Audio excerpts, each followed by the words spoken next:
শেখ হাসিনা সরকারের পতনের পর রেমিটেন্স বেড়েছে ২৬%। প্রবাসী কল্যাণ ও বৈদেশিক কর্মসংস্থান মন্ত্রণালয় উপদেষ্টা আসিফ নজরুল কথা জানিয়েছেন। সকালে আন্তর্জাতিক অভিবাসী দিবস উপলক্ষে ওসমানী স্মৃতি মিলনায়তনে আসিফ নজরুল জানান, প্রবাসীদের ভোটাধিকার নিশ্চিত করতে চেষ্টা করছে অন্তর্বর্তী সরকার। একই অনুষ্ঠানের সংস্কার কমিশনে অংশ নিতে প্রবাসীদের আহ্বান জানান যুব ও ক্রীড়া উপদেষ্টা আসিফ মাহমুদ সজীব ভূঁইয়া।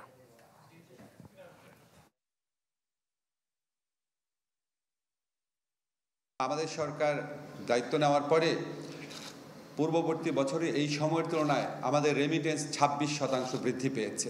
আপনাদের সবার প্রতি বর্তমান সরকারের পক্ষ থেকে, বাংলাদেশের মানুষের পক্ষ থেকে গভীর কৃতজ্ঞতা জানাচ্ছি। প্রবাসীদের ভোটাধিকার নিশ্চিতের জন্য একটি সুস্পষ্ট এবং বাস্তবায়নের একটা সুন্দর রূপরেখা যেন তারা সরকার এবং নির্বাচন কমিশনকে প্রদান করে।